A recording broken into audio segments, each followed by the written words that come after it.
In sports, if you want to be the best, there are no off days. Welcome on into the No Off Days podcast. I'm Scott Smith. We got Chris Cato. We got BK in the booth, and we're past Halloween. So you know what that means in the Smith household? Time to put up the Christmas tree? The Christmas tree is up, baby. Is it really? It's already up. It's already up. Oh, man. And this is what I'm saying. We've talked about this before, about merging Thanksgiving and Christmas, right? Yes. We want them to kind of come together. There's certain things that they can share. And so I got to have the tree up. I got to feel it, and I'm starting to feel it. Yours is really already up. You've done that. For sure. Okay. Yeah. All right. Well, the kids are all about it, so that's I know. part of it. But I also, it makes me feel happy. Yeah, it's funny. Having that nightlight in the house. You have the lights on it It's and a everything giant- already. Oh, yeah. Okay. Well, it's one of those trees. Oh, I mean, it's not. I didn't go. I'm not a lumberjack. I didn't, despite the look. I didn't go chop it down. So this is the one that we pull out. It's in 4 pieces, maybe Yes. 3 pieces, and you just put it in the thing, Yeah. pop, and it's done, and it's pre-lit, and it falls open. You know, okay, if it's like, I had one for years, just like that, and it got tossed after Christmas because it was also 3 pieces, but it was painstaking to bend the little You gotta do a little branches bending. out, Yeah, it's not and that my bad. pieces wouldn't fit together anymore, and the lights, it was pre-lit, the lights went out. So I was putting lights on top of lights to make it, and so I tossed it. But now I've got to get a replacement. Yeah, they're expensive too. I man. know They're it. cheap. And you know what I said? I said to myself, I said, Chris, you buy that thing right after Christmas. You know, but no, now it is. You know, I've waited around to the last minute, so I'm Well, going to we pay. have some loaners if you want, like the little guy, A little you Charlie want just a Brown. little- we can loan it to you this Christmas. little Charlie I don't Brown know. tree. Maybe Well, it's too soon. I I'm don't know. glad you're getting in the spirit. BK, is it too soon? Is it too soon to start bringing in? I mean, I'm not listening to the Christmas music yet. That'll be at least another couple weeks. But doesn't it seem kind of out of place, or does it seem completely? No, it feels out of place when it's not there. Wow. Like I would look, if I could have Christmas decorations year round. I love it, like when it's on the houses too. Like, Yeah. it makes me happy. So, but okay, bah humbug. But the All right. HOA won't let him leave the lights up year round, so, or else he would. Well, it's just the shame. It's the external pressure I feel to conform to society's, these rules that are in place that No, my have you lights done have it? to come down. Have you done this before, this early? Yeah, we usually do. Really? We usually hit it, right around Halloween. See, I thought you'd get burned out just after a while. There's I nothing- do agree that it goes by so fast, and if you wait, I usually am big, like I got to wait until the day after Thanksgiving to put it up, but then it goes by so fast. It's only there for like 5 weeks. I know. And And don't you get sad when you have to take the Christmas stuff down? I do. Is there a part of you that dies? Be honest. That dies? Well, I'm figuratively. Right. No. Inside. You say, it's sad. Like, Yeah. Christmas is over. I got to wait. No, it's more like the day your vacation ends. All right, it's time to get back, so you kind of switch Yes, that. that's so an let's go awful ahead. feeling too. Well, it is, but you know you got to go back. It's not going to last forever. So go ahead. I mean, I'm talking as soon as presents are open, I'm pulling things off the tree. Really? Oh, man. Oh, It man. I mean, Your daughters they weren't cool with that. No. There's no way. I mean, it's normally like the day or two. If Christmas falls like on a Friday, oh yeah, it's gone by. It's not gonna Saturday. see the new year at the King House. Never. Okay, wow. Never. No. Just move on. Got things to do. You're right. There's another holiday around the corner. Yeah. Scrooge. All right. Okay, what do we got on today's big program? Got a good show. We got Drew McIntyre, 6-time WWE champion. You know, we got Royal Rumble coming to the Bay Area. I think Rumble. less than 100 deal. days. It's about 80-something days out. It's a big deal. Oh, man. that's a huge I've got deal. is that what he goes by in the ring, Drew McIntyre? Yeah. Or- Yeah. Okay. Yeah. It doesn't seem like a Well, you want to call him something else? exactly. If Well, I you just- do, you then know- he's got something for you, buddy. Well, look, you're soloing the interview, so I'm not worried about it. yeah. He can body slam you, but wrestlers usually have like some kind of, not that Drew McIntyre isn't a wonderful name, but some like I don't know that that's his birth name. the slasher. I or- don't want to. Are we giving too much behind the scenes? I don't want to give behind the scenes. Okay, man. It's all part right. of the mystique. Have you seen Okay. this guy? No. Yeah, I wouldn't mess with him for sure. Okay, cool. I would love to see him mess with you though. That would be a lot of fun to watch. Yeah. So, do you know the difference between, because we had WrestleMania here, but now this is Royal Rumble? Do you know the Is difference? Royal Rumble where like everybody jumps in the ring and then the last one standing is? I have no idea. The last one standing's it. WrestleMania is like the Super Bowl. They have matches. Yeah. Nonstop. Maybe 2 days or something. But I think Royal Rumbles. Yeah. They have a female division and a male division. And it's Wait, just everybody's chaos. in the cage at the same time. That's what I think. Yeah. I could be wrong. I should research. I used to be big on the WWF when it was WWF. Now it's WWE for years. But I like 30 years ago. When it was hey, Hulk just a couple Hogan, weeks ago, you know. I'm just saying, I saw the initial Royal Rumbles, and it was everyone in the ring at once, and it was chaos. And if you got tossed, you were eliminated. A lot of chairs. A lot of chairs. A lot of chairs. A lot of bodies flying. So hopefully don't wrestlers come out like periodically? So like two will be in the ring, and then all of a sudden you'll hear the theme music of another, and he comes running down. Yeah. Oh, that's more fun. See, that is fun. Yeah. Wow. So that'd be pretty cool. It's going on at the Yuengling Center. Anyway, we'll get into all that. Okay, very good. At the end of the show? At the end of the show, we're going to kind of tie in with some wrestling and maybe give you a little quiz tied in with wrestlers. How well you know wrestlers' names. Well, if this is an I already indication- know Yeah, I know. Drew McIntyre. well, hopefully these are circa 1992, and we'll be okay. King Kong Bundy. There you go. Yes, he was a wrestler. Okay, very good. Looking forward to it. All right, Thanks. thanks, BK. If you're listening and you want to watch, go to fox13news.com/NODPOD. If you're watching and you want to listen or subscribe, take out your phone, zap that QR code on the screen in the bottom right-hand corner, and you can find all our shows. And, if you don't like them, go to the next one. And if you really don't like them, then Cato's going to give you the Stone Cold Stunner. Please subscribe, fox13news.com/NODPOD, but that's probably after your time, right? No, I remember that one. I remember that one. Very good. Yeah. All right. So this week in the NFL, you coming off this tough, locally, this Bucs loss, and everybody's kind of, clenched fist. People, jobs need to be lost over this. I want to kind of go over what midseason firings look like, when they are appropriate, when they maybe don't make any sense, when they're just simply reflexive. I mean, we've seen it with the Raiders, right? So Raiders canned Josh McDaniels. Last week, they celebrated with victory cigars. The culture's changed. Everything's better now that Josh McDaniels is out, purportedly.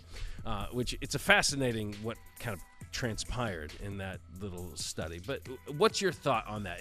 When is it appropriate for a midseason coaching change? Well, case-by-case basis, they're not all the same. And this McDaniels situation, I think, is certainly unique and different in the fact that he had reportedly lost the locker room. He had players and his assistant coaches.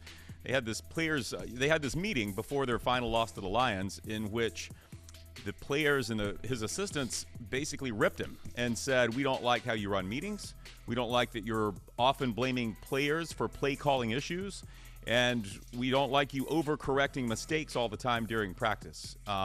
It was kind of a heart-to-heart, meeting like that. And after they lose to the Lions, then he gets fired. So my point is, I think the situation is unusual because he had lost the locker room, had lost the respect of his players and coaches. And when you have, especially your star players, Devontae Adams, Josh Jacobs, that are going to having dinners with Mark Davis on the side and saying, "Hey, these are the problems," that's not a sustainable situation. So I think he had to go. But not all coaching situations are like that.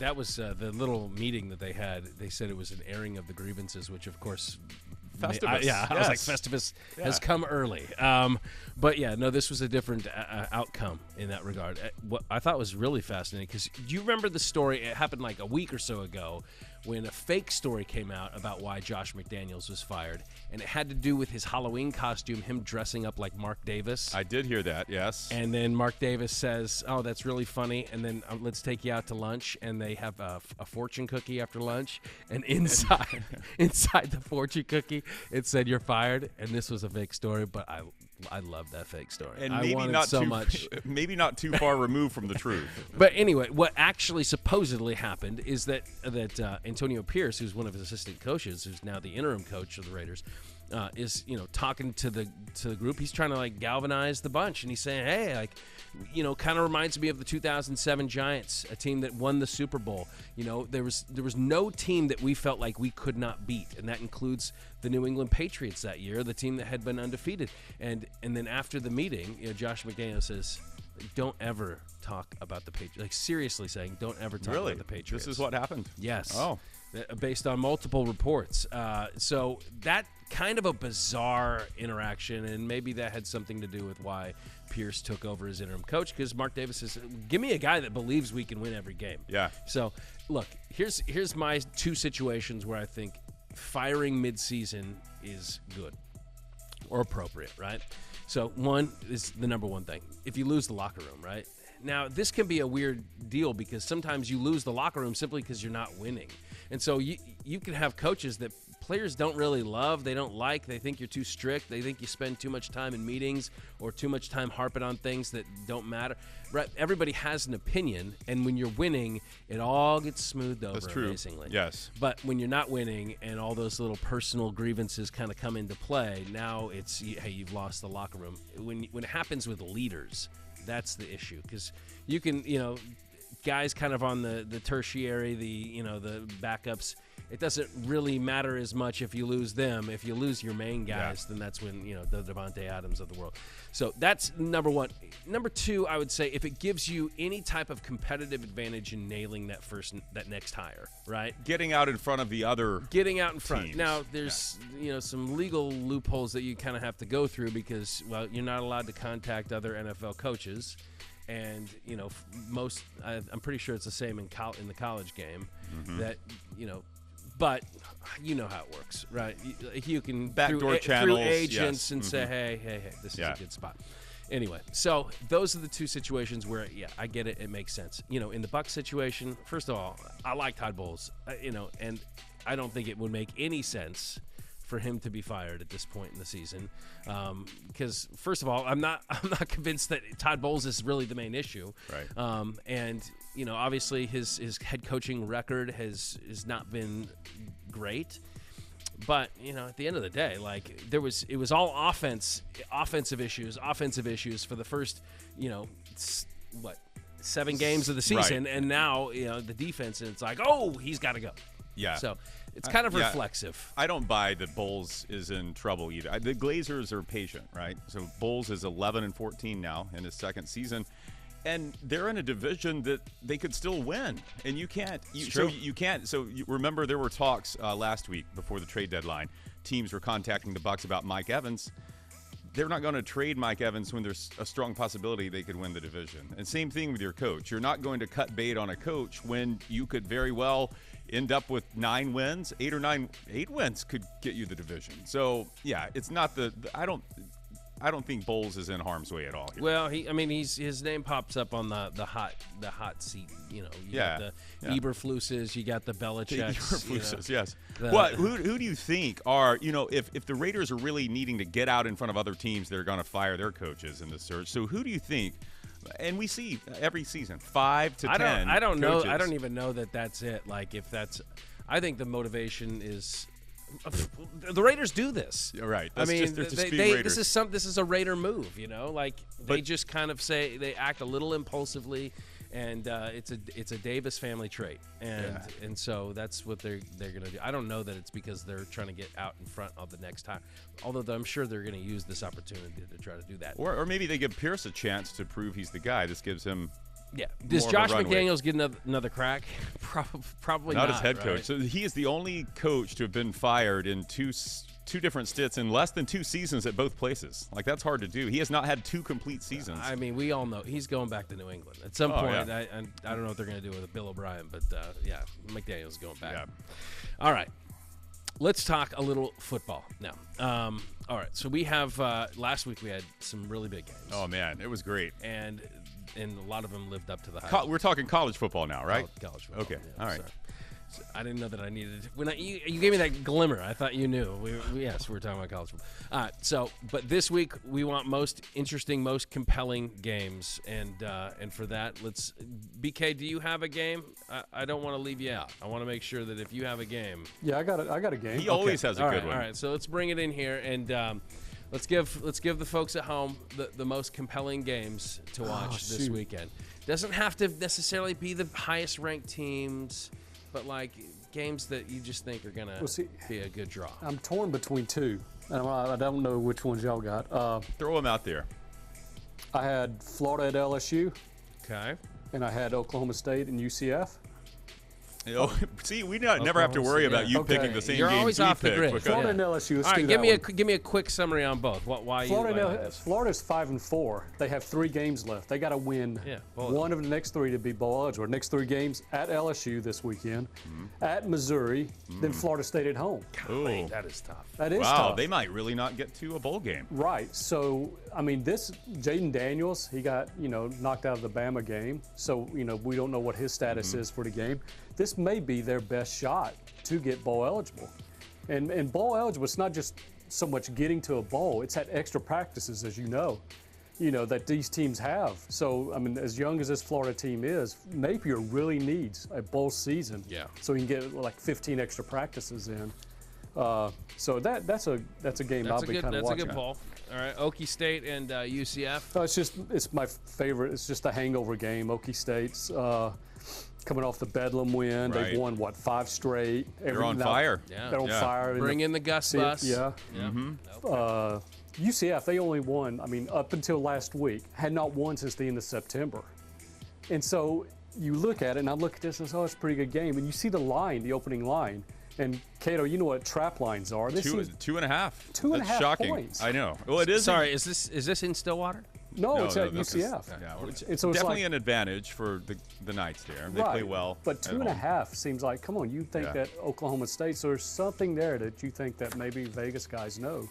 So that one's kind of intriguing. Well, I'd like to see what Oklahoma State's record is coming off Bedlam, like all time. That's a good point. I tell you this, I don't care what their record. They're on a tear now. Ever since they decided to run the offense through Ollie Gordon, it's been lights out. I think they're going to wind up in the Big 12 championship game against Texas, and Gundy could mess everything up for the Big 12 getting in the playoff. Oh, boy. Wow. Oh, boy. All right, Cato, what you got? Okay, so I'm going to go. I mean, I think this is an obvious one, but it's Michigan at Penn State because Michigan finally has to play. On Fox. Yeah, noon on Fox. Good point. Michigan finally has to play someone. They are ranked 3rd in the country now. They're 9-0, and they're yet to play a team with a pulse. Rutgers is pretty good. Rutgers is, and I think we saw against Ohio State this past weekend, Rutgers has a very feisty squad, and Michigan took care of them. But outside of that, everyone's waiting for Michigan to prove it. Now, you have the circus around Michigan right now, which is this alleged sign-stealing scandal, and you have Penn State, who plays really well. This is I don't know if they're calling it a whiteout game, but it's a home game at Happy Valley, so Michigan actually has to go on the road. And you got to know that James Franklin has changed his signals so that if there was an advantage that Michigan had, they're not going to have that. And that's a tight line, too. That's like a 4-point spread right now. And it's one of those where, wow, if Penn State does somehow pull off this upset, and maybe Michigan's, maybe they're not as good as we think because they haven't. Penn State's been punched in the mouth. We kind of know what they are. Michigan hasn't been battle-tested. So you kind of wonder what that does to the Big Ten playoff picture if Michigan takes an L. Yeah, probably not much. I mean, if they can bounce back. And I don't know. It's the whole, 3-team that trifecta. Yeah. The tiebreaker when you have a 3-team pair. Or not a pair, but, tied. Yeah. All right. So, you picked one of them that I had on it.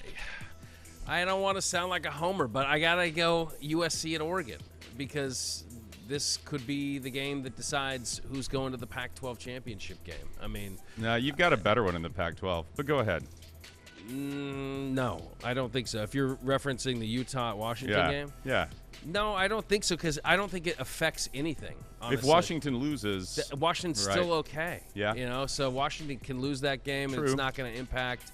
I mean, if Utah wins and then Oregon scuffles twice, then I guess. But you're saying if Oregon loses, though, then if Oregon loses, it certainly opens the door. It gives again. We're talking about if it's just Oregon and USC that have the same amount of conference losses at the end. Obviously, USC is going to get the edge if they beat Oregon in this one. So, and if Oregon wins here. You still got the Civil War game. I'm trying to remember if there's another one, what it is. Maybe you can tell me, but it doesn't matter. They've got Arizona State, who's not very good. But yeah. So it's the same deal like the Ole Miss Georgia game. Right. I'm going to obviously be watching. That's a good one, too. It's a good one, but it's very similar to the Utah-Washington game. It doesn't really matter, right? Georgia can lose that game. It's not going to take them out of anything. It's not going to take them out of the SEC championship game. And the winner of the SEC is going to be represented, right? Yes. So unless somehow that team ends up there with a couple losses. So yeah.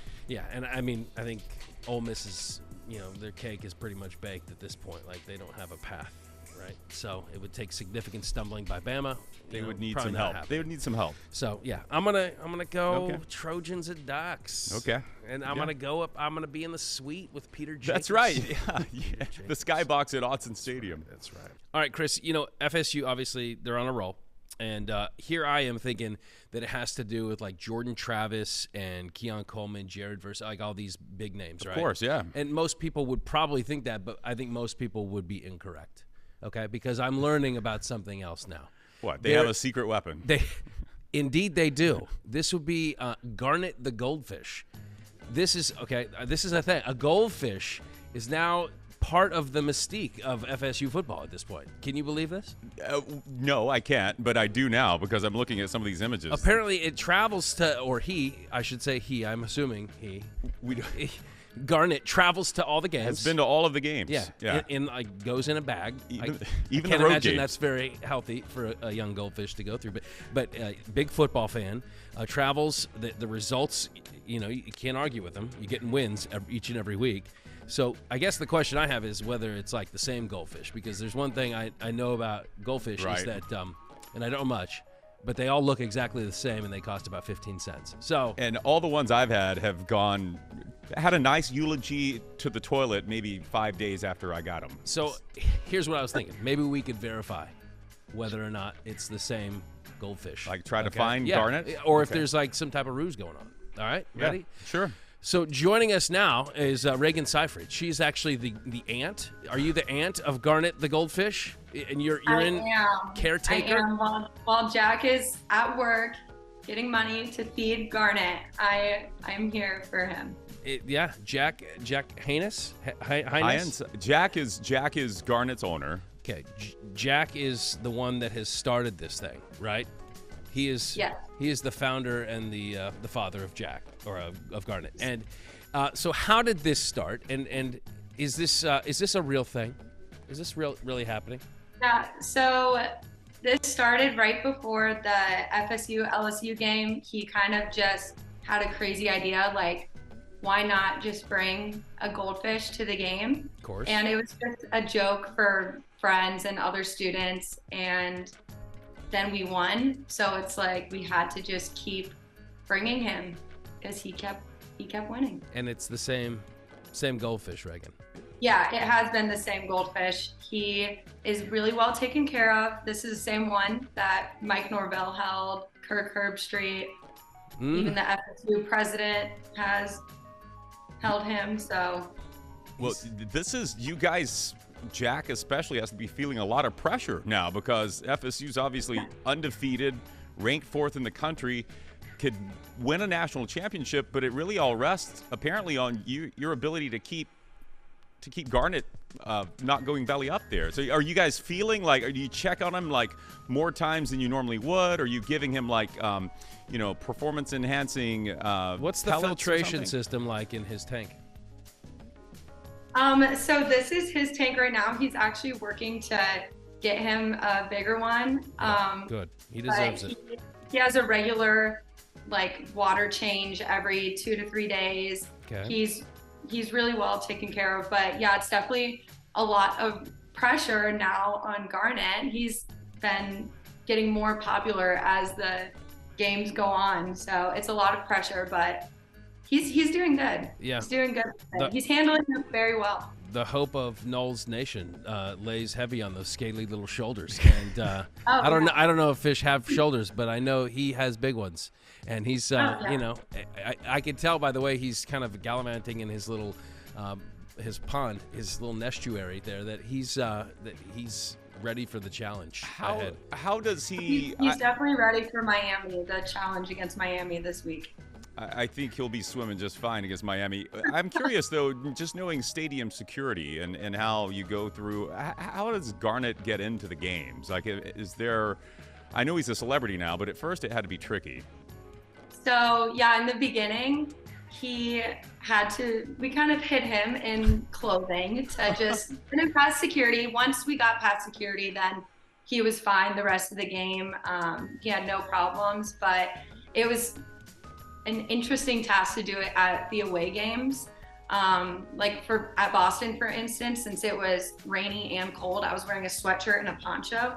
So I actually put him like in my sweatshirt and used that as a disguise. So we've had to come up with unique ways, but now great. Thankfully Joe Campbell is happy to have him there. So it's a lot of sloshing, and I got to be honest, I'm worried about little Garnet there, that he might, get in the excitement of the moment, right? I mean, you got tens of thousands of people squished in on you that, the bag might pop. What happens if the bag pops? Do you guys have a plan? A backup? We do have an extra bag, and nice. We keep extra water at all games. He has backups of everything just in case. Yeah. But he also is very careful with Garnet during the games, and will not let anything happen to him. So even with the excitement, Garnet is put first. So, Chris, you did some research right before this about our friend Jack, who is working to pay for all the bills, medical bills and everything that could happen down the road potentially with Garnet.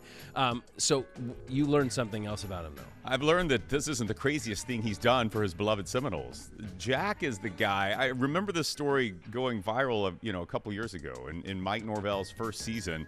This Florida State fan who was so excited to have Norvell as coach, and they were playing UNC, and he holds up a sign that, winds up being plastered all over ESPN and everywhere else that says, if Norvell beats UNC, I will get this tattoo. If FSU beats UNC, I'll get this tattoo. And it's a picture of Mike Norvell as a high school player when he had a nice little spotty mustache and a nice little mullet. And so FSU won. And so Jack, the owner of Garnet, now still has this tattoo of Mike Norvell on his thigh. So it's a big commitment. Do you question your friendships at all, Reagan? Are you totally comfortable with this? I mean, I have gone to every game the last 2 years as well, so I've seen some crazy things, and honestly, I'm all here for it. After the tattoo, especially, like, Garnet going to every game is not the craziest thing to have happened, so it's fun. It brings a positive energy to college football. So. Well, we love it, and I just did a little research on goldfish.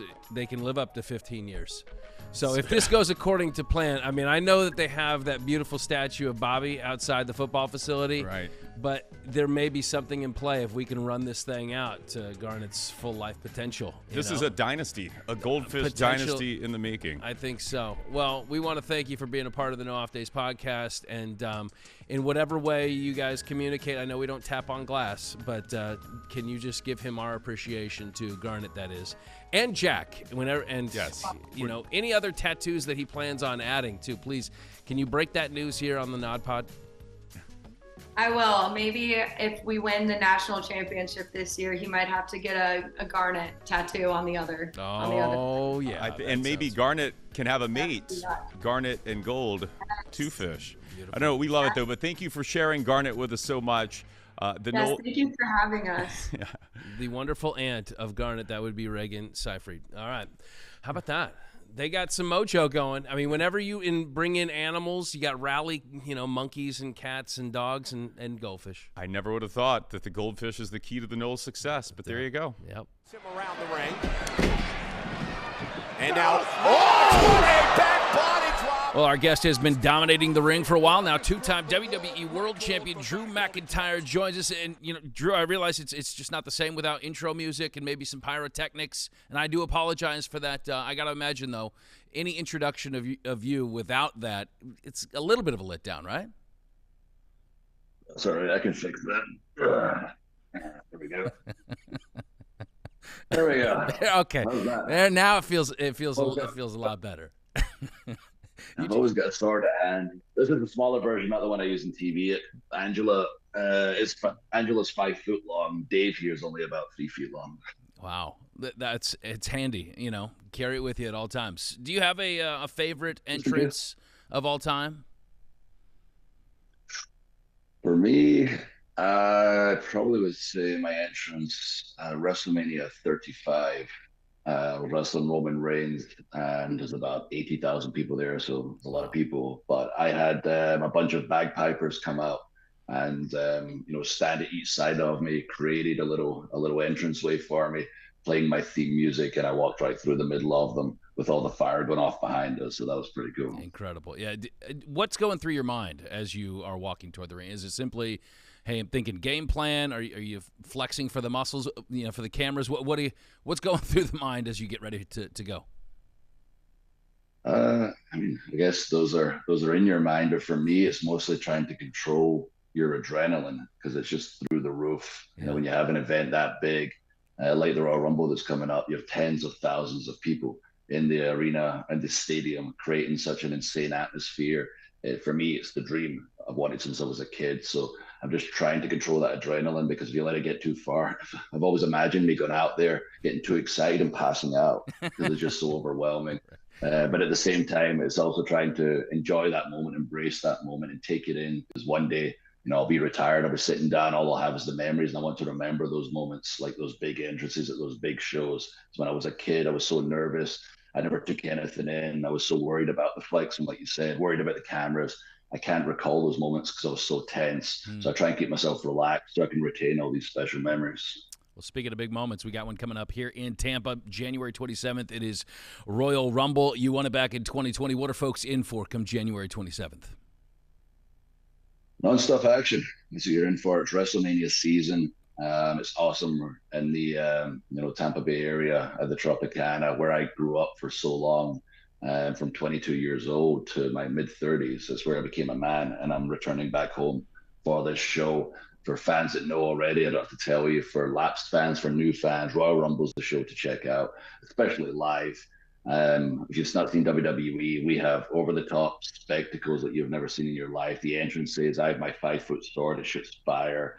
Other people have very similar entrances. There's non-stop fireworks throughout the show. And then the in-ring aspect, the athleticism is off the chart. With the Royal Rumble itself, you're going to get introduced to about 70 different characters. You get a men's rumble, a female's rumble, 30 men, 30 women, all trying to throw each other over the top rope. And whoever's left standing in each match can challenge the world champion at WrestleMania and hopefully become a world champion. So if you've not checked out WWE in a while, this is the show to check out. This is the one you're going to come to and say, why haven't I been watching WWE for so long? Because it's freaking awesome and it's something for everybody. You mentioned your time here in Tampa. What do you remember most about living here? What was your favorite aspect about being a Tampan? Everything. As I say, I literally became a man in the area, and a lot of crazy years, because there's a lot of fun to be had in the area, and everybody's just so friendly. I miss the banter. I miss the chat with everybody. I miss my friends in the area, and I miss the constant sunshine. Like where I'm at now, Nashville, is seasons. I hate seasons. I grew up in Scotland. It's cold and wet all the time. And then I moved to America, and I moved to Tampa, and I saw the palm trees and the beach and the sun. I went, this is where I'm supposed to be. This is the dream right here. So I miss it a lot. But I'm excited to get back, get to the local areas, meet people I've not seen in a while, but also, like I say, have the banter, have the laugh with everybody before the show, and especially after the show to celebrate. We had WrestleMania not too long ago, but last time we had Royal Rumble was back in 1995. I believe you were 10 years old at the time, Drew, so we had the guys like British Bulldog, Shawn Michaels, in that Ted DiBiase. At that age, were you already locked in on this is the future, or what's 10-year-old Drew thinking at that time? Oh, yeah. I'd already decided 4 years before that. That was what I was going to do. I was going to be in WWE, had my family meeting, gathered everyone together, as my dad tells me, and told them I'm going to be a wrestler. I was like, sure you are, Drew, because every kid says that Arnold's thing's going to be astronauts, ride T-Rexes professionally, and be wrestlers or whatever. And I never deviated from the plan. I knew what I wanted to do. As soon as I saw it, it's almost like it was in my blood, was meant to be. And I remember watching that Royal Rumble. I believe Shawn Michaels won that year, who was my favorite Bret Hart's nemesis. So I was very upset. Before I let you go, Drew, I'd like to attempt one of your finishing moves on my co-host Chris, who gets a little mouthy. And what would you recommend, and how might I execute it? I mean, I don't recommend doing the Claymore. No, because it hurts me as much as my opponent sometimes. You have to run across the room, jump in the air, and kick your opponent or Chris in the face. Yeah. Then you have to land down and you're back on the floor, which doesn't feel good. So I have another move called the Glasgow kiss. If you've ever been to Glasgow in Scotland, don't ask for a kiss from anybody because it means you're going to get headbutted between the eyes. So maybe give them a little, say, here, buddy, I'm going to give you a quick kiss. You're doing this surprise right between the eyes. That's a good poll. I think I'm going to have to pull that off. Well, we are looking forward to it. Royal Rumble coming to the Tampa Bay area as the new year turns over. Drew McIntyre, thank you so much for joining us today. Thank you very much for having me, bud. Can't wait to get back home for Drew McIntyre homecoming, Royal Rumble. And good luck on those T-Rexes still. Still one of those stars to shoot for.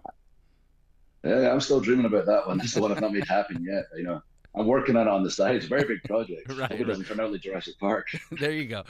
All right, Chris, you weren't here for the interview, but you know, just you better be on your best behavior, or you might have to bring it in real close. Why? What happened? You'll have to watch the interview to find out. I've got some pointers here from my guy Drew. So let's bring in BK. He is an entertaining guy. I mean, it's. You know, WWE, yes, like athleticism out the wazoo, right? But like these guys are entertainers for sure, and they know how to keep a podcasting audience. And it was so cool how he loves Tampa. I mean, so many of these wrestlers are from Tampa, and he's just so fond of Tampa. It's the wrestling hotbed. This is where Cato's wrestling career is going to launch from, too. You have to always keep your head on a swivel. You never know when some guy at a gas station is going to try to put you in a DDT or something. Yeah. Well, wrestlers everywhere. All right, what do we got? What do we got on deck here? Okay, in the mood of wrestling and all that, I'm going to give you a name, and you tell me, is it a wrestler's stage name or a monster truck? Oh, beautiful. Two things. I don't know if they're similar or tied together. Tampa is also a monster truck hotbed, it is. too. Yeah. So, Feld Entertainment sure is. So there you go. Thanks, Cato. Okay. That's good. We're going to start off with Swamp Thing. Is that a monster truck or a wrestler? I want it to be a wrestler, and I want him to talk like Coach Olgeron. But that's probably Tigers. That seems like a monster truck. I mean, it just I don't know. Yeah. I would have heard of that guy. Okay. I'll go monster truck too. I think I've seen that one actually roaming around Kennedy Boulevard here. It is a monster truck. That's it. This is his 20th anniversary. Okay, here's the next one. Happy anniversary. Yeah. Bulldozer. Monster truck or wrestler? Okay. This sounds like wrestler. I'm going to go wrestler. I'm going to say he's a bald wrestler that wears overalls and no shirt. Yeah. Yes. I'll say wrestler as well. I don't think you would name a truck bulldozer. It is monster truck. I was hoping that's not a bulldozer. Ran It doesn't have a blade. Ran from 97 to 2009 before retiring. How about that? Nice. Monster You truck tricked retired. us there, Brian. Okay, next one, Rhino with a Y. Rhino. Rhino. Republican in name only. No. Okay. Let's see. Rhino. It's a guy with a big horn, obviously, that sticks out of his hat. He's got a big hat. It's like a Viking hat turned sideways, and a lot of like animal skin. Even though rhinos are hairless, yes. Whatever, It's scaly. This guy's not. Okay. He's really hairy. So you think he's a wrestler? Yeah. I also think eventually you're going to give us a wrestler. Let's say wrestler. It's a wrestler from Detroit, Michigan. And Scott, he actually lost a run for the Michigan House of Representatives in 2016. He as was a Rhino. He was. Wow. How about that? Yeah, how about that? The good pull, Scott. He could have gotten somebody in a headlock and they made him vote for him. I don't know if that's against voting rules, but It'd be more entertaining. look at that guy. If he had a horn, he would have won. He looks big. Maybe he's only like 5'2", but he just looks like he'd be 7 feet tall. All right. Here's my favorite one. Monster Mutt. Monster Mutt. Monster truck or wrestler? Is it a trick? No. No, I mean, I'm asking Cato. I think he's it is. baiting us. It's a big wrestler who Shaggy hair. has ears like floppy ears. He looks like an Australian Shepherd. Yeah, it's a mix. He's a mix. He's a mutt. So he's Okay. he's part lab. He's part poodle. He's a labradoodle, a human labradoodle. Yeah, I'll say wrestler. Okay. Golly, I don't want to do the same thing, but I got it. Okay, yeah, truck. I mean, yes, there it is. Look at it. Yeah. Look at Monster Mutt doing its thing. It does have Yeah, floppy ears. that's old. That's like what, 70s? No, it made its debut in 2003, and it's had spin-offs of monster Dalmatians and monster Rottweilers. It's got a tail. It's so and cool. Ears. I know. Floppy ears and everything. Adorable. Okay, one more. How about that? Okay, here we go. Medusa. Monster truck or wrestler? Medusa. Okay. I don't want to play the odds. I'm just gonna go wrestler. It's got to be a wrestler. Medusa is, I think it's a woman wrestler though, and I think she has snake hair. Wasn't that the? That was the serpents for her serpents, hair. So that's her bit, and she turned men to stone when she looked at them. Yeah, her closing move is kind of like Jake the Snake Roberts. She drops a bunch of snakes on their face when they're. Ooh, yes, that was very cool. How Achilles though used his shield as a mirror and used her own power on herself and turned her into stone. I mean, how much Greek? You brought it up. No, you opened the door. Did you major in this in college? I was a big nerd and had nothing else to read, so I read about mythology. Yes, I believe that she is a wrestler. Yeah. Medusa. It's a trick. Both monster truck and wrestler. Deborah Maselli started her career in 1984 as wrestling on various circuits. Then, get this, in 1999, she decided to jump in monster trucks. What? Under the same name, Medusa, she drove that truck and became a world champion in freestyle. Wow. How about that? Crossover. Yeah. So dual sport athlete. She's the Deion Sanders of monster truck and wrestling. Exactly. Two-sport athlete. I love that. That's great. And doesn't have serpents in her hair. No, even better. No, well, not that we can prove. I think she has Florida ties somehow. Okay, well we got to get her on. Can we get her on the? We should. Let's try. Is she still doing either one of those things? She's she works in the behind the scenes for wrestling. Okay. But they also, what I read was that she owned some pet grooming business. This sounds perfect. Does she Monster Mutts? Does she also groom? The name of it? Does she groom goldfish? Could we get a 3-for-1 here? There we go. That'd be nice. I want to issue a correction too. It was Perseus who killed Medusa. I didn't want all the Greek mythology guys out there. Nobody knows. No, there anything. are people who would let me know. Yeah, no. Yes, Stop, they would. Please. Okay. I want to get this. This is a podcast of record. Yeah. Okay. You know. All right. Very good. That was fun. I like how you came up with that one, BK. Good one, BK. Good job. Okay, to get more NODPOD in your life, go to fox13news.com/NODPOD, hit the QR code, subscribe on iTunes, Google Play, or Spotify, and the podcast will go straight to your phone each and every week. Big thanks to our guests today. Wow, yes. Drew McIntyre, so we got into the whole wrestling bit, Royal Rumble coming to the Bay Area, and then we had a goldfish. Yes, Garnet and thank you to Reagan and Jack. Yes, Jack, the next tattoo. Let's debut it here on the No Off Days podcast. All right, much thanks to Chris, BK, and our studio crew, Lewis, back there. All right, until the next time we are on, there are no off days. I don't think that's the same goldfish. No, it's made it to all the games.